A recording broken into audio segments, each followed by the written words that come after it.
Dear listeners, I am back with another episode. If you have any story that you want to share with us, please do not hesitate to contact us via our email address. There is a message that was forwarded to me by one of our admins. It was written to us by one of our listeners. This message reads like this. Hello, my brother. How are you? I am a 42-year-old woman. Currently, I am working as a doctor. And please keep me anonymous.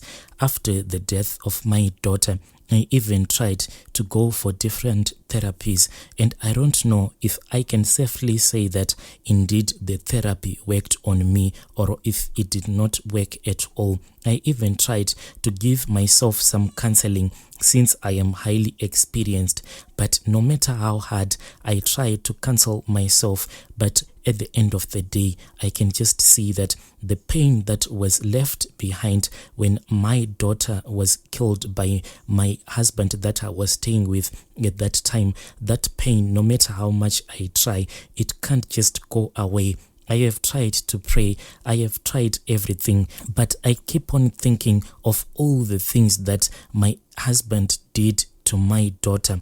After losing my daughter to a man who claimed to have loved me, I have decided to share this painful story to my fellow single mothers out there. Not to trust a man as such, because sometimes these men, they will come to you, and I think that my husband, whom I was married at that time, he targeted me because he saw that indeed I was really a successful woman. I didn't need any man as such in my life. Me and him, we had dated for a very long time, and after I had dated him for a very long time, that is when I decided even to introduce him to my daughter, not knowing that I was actually introducing an animal to my daughter who was going to hurt me and to hurt my family and my daughter in the process. After I had introduced this man to my parents and to my daughter, me and him, we got engaged. And after I had gotten engaged to him, that is when I told him that if he wanted, he could move in with me, because that man, he was not successful in life as such. He was someone who just had an ordinary job, but I didn't care about his job. All that I wanted was to have a man in my life as successful as I was.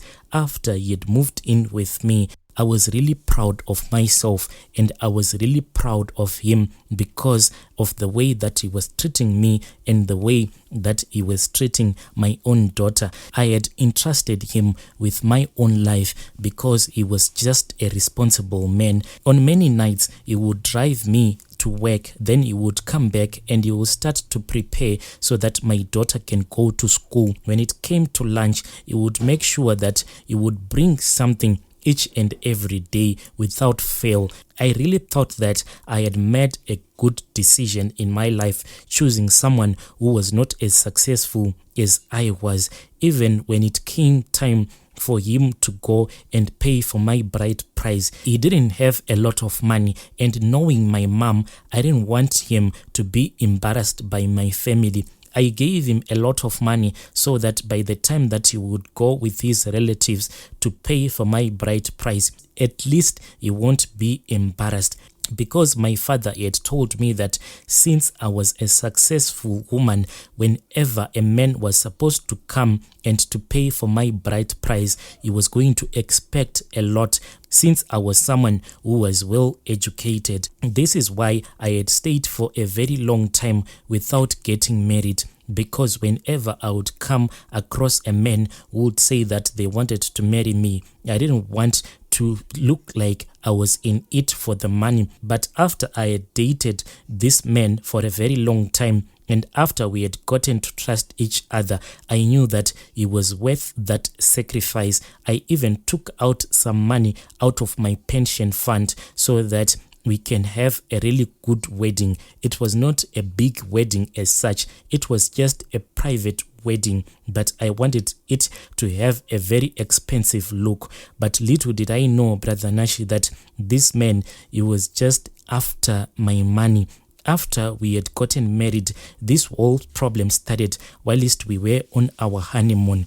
He asked me if I was willing to transfer some of my properties into his name. This came as a surprise to me because from the day that I met him, he looked as if he didn't care about any of my properties. Sometimes I would drive around with him and I would show him all of the properties that I owned. Most of the properties that I own, I just used them for some rentals.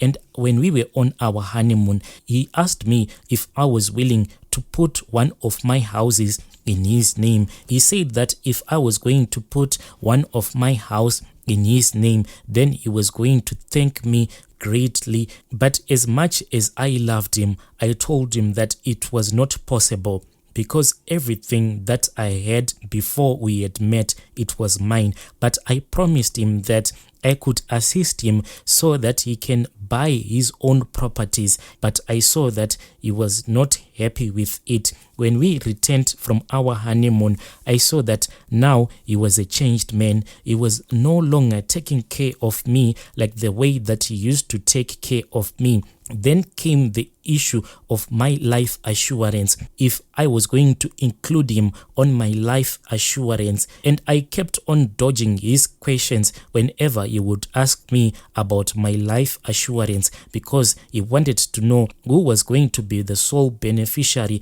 if I was going to die.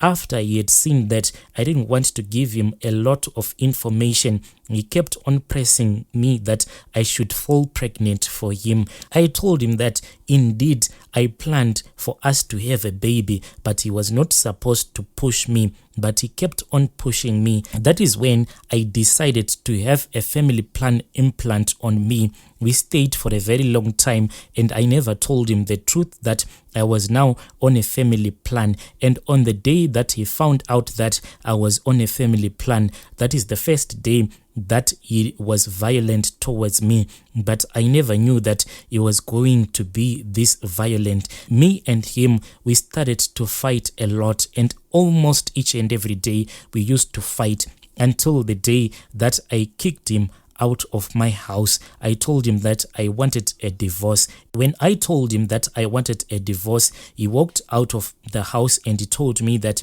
yes, he also wanted a divorce. But he later came back to me, and when he came back to me, he was begging and crying, and we cried together whilst we were hugging each other. And he said that he was really sorry, and I told him that I was sorry too.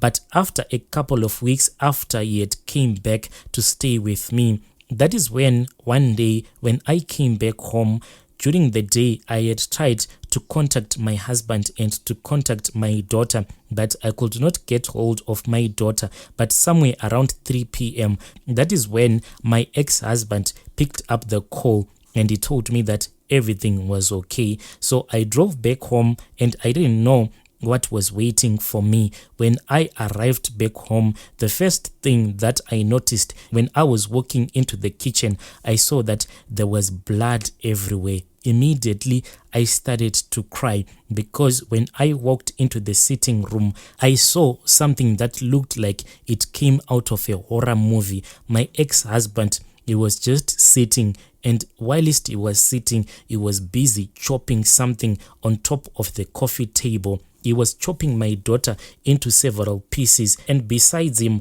there were 2 large cooler boxes that were full of my daughter's body parts. The only thing that I did, I just ran out of the house. Then I started to scream. I had just gone completely mad. I screamed as I ran out of the house. People that were driving by, they stopped their cars, and I told them everything that I had seen my ex-husband doing. That is when people called the police. Even until today, I am still in pain, and sometimes I just sit down and I cry so bitterly. To my daughter, all that I want to say is, please forgive me. Dear listeners, right there was a message that was forwarded to me by one of our admins. If you have any story that you want to share with us, it doesn't matter how painful it is, please do not hesitate to contact us via our email address, because your story, it might help someone else. Please let us talk about this issue in the comment section.